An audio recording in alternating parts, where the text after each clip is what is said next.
Quisiera invitarles a leer en el libro de Gálatas, el capítulo 4. Gálatas, el capítulo 4. Vamos a leer en el verso 4. Gálatas 4, 4. Dice, pero cuando vino el cumplimiento del tiempo, Dios envió a su Hijo, nacido de mujer y nacido bajo la ley, para que redimiese a los que estaban bajo la ley, a fin de que recibiésemos la adopción de hijos.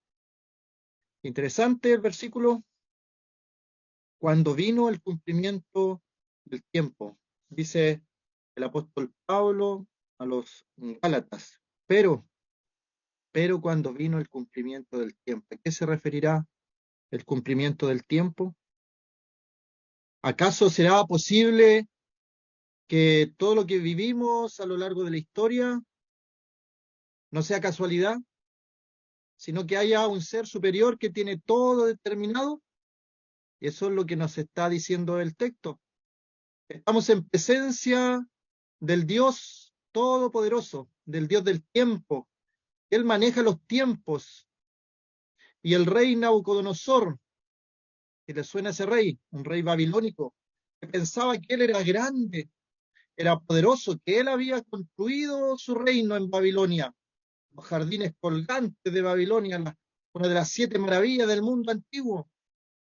Y él pensaba dentro de sí que él era el que había construido todo. Orgullo, orgullo.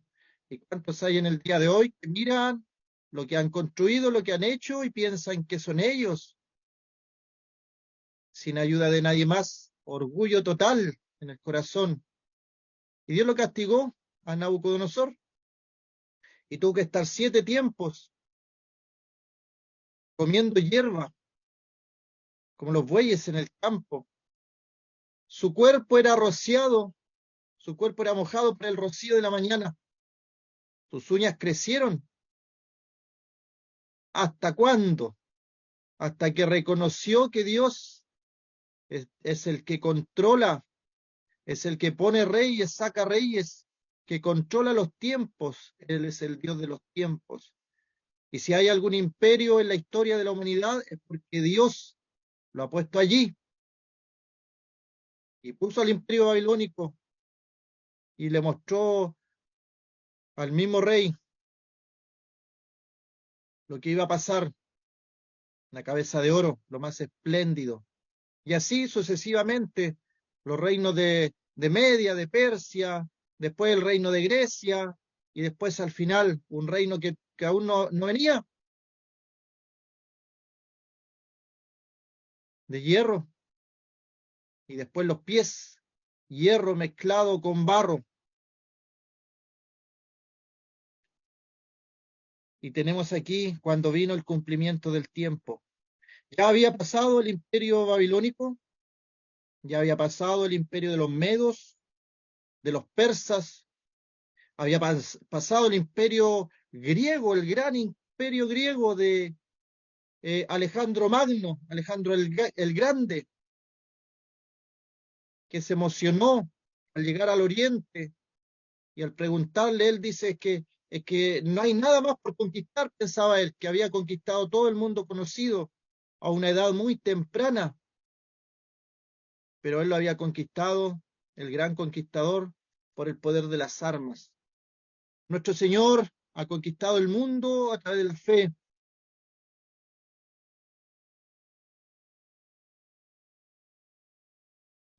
Soldados que servimos al Señor.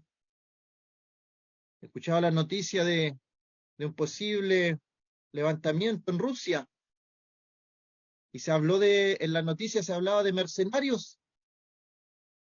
El mercenario trabaja como soldado para el que le paga mejor. Imagínese, ¿acaso no se le viene a la mente el ejemplo que nos dejó el Señor de que somos soldados, soldados de Cristo, soldados de Dios, que nos vistamos de las armas, de la armadura de Dios? No somos mercenarios, pero al parecer A veces sí hay mercenarios dentro de la cristiandad, que si el mundo les ofrece más, van para el mundo. Si el trabajo, los estudios, la cultura, la política les ofrece más, le trabajan al mundo y dejan de lado a Dios. ¿Acaso no es eso lo que hacen los mercenarios? Van al mejor postor, van al que les ofrece más, que somos nosotros los creyentes cristianos salvados por la gracia de Dios, soldados, soldados. Y nuestro Señor nos ha dejado una misión. Hay una batalla, una guerra en el mundo espiritual. Y todo este mundo, Dios en su soberana voluntad lo tiene controlado. Él entonces tiene un momento determinado para cada uno de los imperios a lo largo de la historia. Y se levantan reyes y caen reyes. Pero en un momento determinado de la historia se cumplió el tiempo determinado por Dios. Pero cuando vino el cumplimiento del tiempo, estaba establecido por Dios. Dios tiene un plan tremendo para la humanidad. Nada de lo que ocurre es casualidad, nada, absolutamente nada. Alguien podría pensar, pero ¿cómo Dios permite la Segunda Guerra Mundial? ¿Pero cómo Dios permite el holocausto de los judíos? ¿Pero cómo Dios? Pero y veamos qué pasó después. ¿Acaso no fue después de aquella gran guerra y catástrofe y de gran holocausto judío que se formó la nación de Israel en un día? Cumpliendo la profecía, ¿nacerá nación en un día? ¿Israel nació en un día? Se cumplió la profecía aquella. Dios tiene todo, todo determinado. Y muestra cómo se cumplió este tiempo. Imperio Romano, el yugo militar sobre los judíos, sobre la provincia de Judea, una provincia apartada, una provincia pequeña de este gran imperio romano. Y nace nuestro Señor Jesucristo. Dios envió a su Hijo, nacido de mujer, nacido de mujer. Es interesante, me ha llamado la atención que no dice nacido de María. Nosotros sabemos que obviamente se llama María, nuestra hermana María, sabemos su nombre. Pero ¿por qué dirá nacido de mujer? Y muestra allí los cuidados que tiene incluso la palabra para referirse a este momento. Es porque lo importante no es nuestra hermana María. Ella tiene muchas características que debemos admirar. La vemos en los evangelios, en el libro de los Hechos. Una mujer de oración. Pero, ¿quién es lo importante? ¿Quién es lo trascendente? ¿Para quién se cumplió el tiempo determinado por Dios? Dice, Dios envió a su Hijo. Eso es lo importante. Eso es lo importante. Que Dios ha enviado a su Hijo unigénito, su Hijo único, nuestro Señor Jesucristo. ¿Y para qué lo envió? Dice que Él nació de mujer y nació bajo la ley, para que redimiese a los que estaban bajo la ley, a fin de que recibiésemos la adopción. Todo este plan de Dios, este plan que tiene cumplimientos en su tiempo, tiene que ver contigo, conmigo. Dios ha hecho todo. Dios ha enviado a su Hijo. Dios permitió que se le crucificara. Dios permitió que lo sepultaran y pusieron allí una piedra tremenda. Varios hombres tenían que rodar aquellas piedras según la cultura judía, cuando las tumbas estaban en aquellas piedras, en aquellas rocas labradas, entonces cubría una roca tremenda. Pero los fariseos se acordaron que el Señor había dicho que iba a resucitar 3 días después. Imagínense que los discípulos no se acordaban, pero se acordaron sus enemigos, que tiene más valor, porque Ellos fueron los que dejaron testimonio en la palabra de que el Señor había dicho que iba a resucitar. Entonces pidieron que se le pusiera un sello, pero nuevamente se cumplió el tiempo, porque los tiempos de Dios se cumplen. Y ha establecido Dios para los hombres que mueran una sola vez y después de esto el juicio. Todos los tiempos de Dios se cumplen. Y esta gran piedra fue quitada, pero no por mano humana, no por hombres. Y fue quitada solamente para que los hombres vieran y observaran que ya no estaba allí en una tumba el Señor.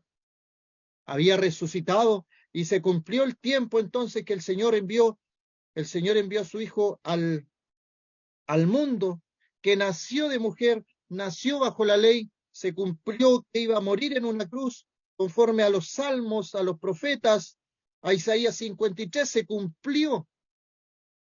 Se cumplió también que como Jonás estuvo 3 días y 3 noches en el vientre del gran pez, así el Hijo del Hombre va a estar 3 días y 3 noches en el vientre de la tierra, en el corazón de la tierra, 3 días y 3 noches. Y todo se cumple, todo se cumple. ¿Sabe lo que estamos esperando ahora? El cumplimiento de su promesa, que Él vuelve. El Señor Jesucristo vuelve. Pero vuelve a buscar ¿a quién? ¿A quién vuelve a buscar? ¿A todas las personas? No. Solamente a los que han sido redimidos, como dice aquí, para que redimiese a los que estaban bajo la ley, a fin de que recibiésemos la adopción de hijos. Te invitamos, amigo, amiga, a creer en el Señor Jesucristo, en su muerte en la cruz, en su sepultación, su resurrección, que Él está vivo, no está muerto, no está en una cruz, Él está vivo. Él se presenta en Apocalipsis a Juan, vivo, está vivo nuestro Señor, sus ojos como llama de fuego, sus pies como bronce bruñido, resplandeciente, todo Él, en gloria, en majestad, está vivo, está esperando, tiene paciencia. No quiere que ninguno se pierda, sino que todos vengan al arrepentimiento. Pero como hemos dicho, todos los tiempos se cumplen. Y a ti te ha dado un tiempo, te ha dado un tiempo. Mi hermano hablaba de aquellas mujeres que murieron en la cárcel en Honduras. Había un tiempo para ellas. Yo creo que más de alguna de ellas escuchó el Evangelio. ¿Dónde estarán hoy día? Porque con la muerte no se termina la existencia de la persona. La muerte solamente separa el cuerpo del alma, del espíritu, se separa, es una separación. Ellas cerraron sus ojos en este mundo y las que habían creído en el Señor Jesucristo abrieron sus ojos y vieron al Señor. Y las que no, ¿dónde estarán? Si el Señor ha establecido que los que Él redimió son hijos por adopción de Dios, ¿qué pasa con los que no aceptan, con los que no reciben? No son hijos, no son hijos. El Señor Jesucristo viene solamente por los hijos de Dios, por los salvados, por la iglesia, por aquellos que han sido redimidos por la sangre del Cordero. Se ha cumplido el tiempo. Cuidado, no tientes al Señor, te ha dado muchas oportunidades y puede que hoy se cumpla tu tiempo. Cree en el Señor Jesucristo y serás salvo.